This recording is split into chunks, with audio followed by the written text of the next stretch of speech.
We've seen the president, when it comes to federal agencies, he's kicked out critical race theory. However, when it comes to schools, we see they're still allowed to teach that. Unfortunately, they're going after our children. They're trying to divide kids and make them either sorry for what their ancestors did or, to your point, to make them feel bad about themselves and about their skin color, and to see it as a disability when we're living in the greatest country on earth. So to your point, Right. does this make the case for school choice?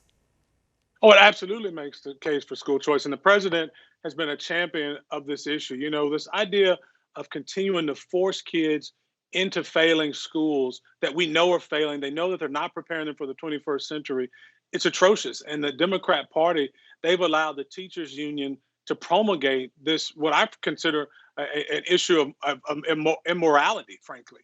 But really, what it is, it's called the soft bigotry of low expectations. This idea that somehow, again, going back to this idea of black skin being a disability and treating as that, I don't believe that. I believe, that being African American is something that should be celebrated. We're in America. We can celebrate our differences, but we also recognize that ultimately it's our values that bring us together. And that's why, people like President Trump and the Trump administration, they've done so much, whether it be record low unemployment or historic funding for HBCUs or empowerment zones or even the First Step Act, which was the first real criminal justice reform in the country.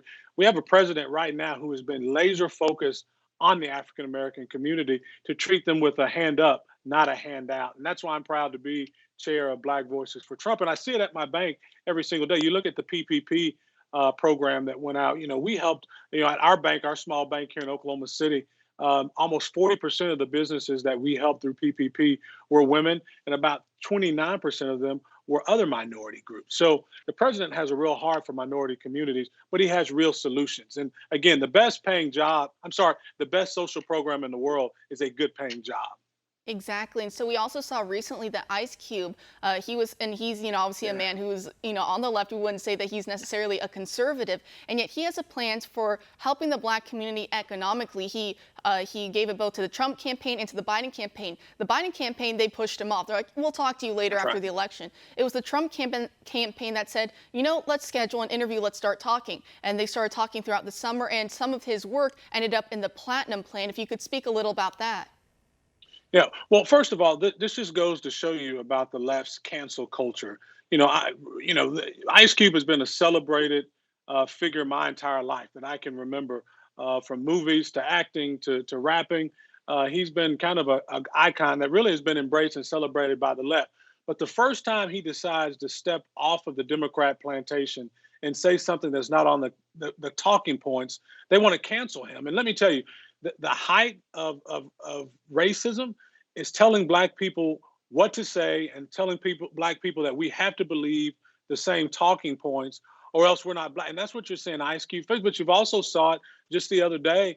50 Cent, 50 came out and said that he's considering that he's endorsing Donald Trump after he's considered what Joe Biden is proposing for a tax plan. I mean, it's atrocious. But the reality is this: people like 50 Cent, people like Ice Cube, they're like millions of Americans who are African Americans who are waking up and realizing that we can't continue to do what we've always done. And the president's Platinum Plan is a real step forward. He's pledged over $500 billion of investment into economically challenged areas. You think about that, that's more money than was spent for the total European recovery after World War II.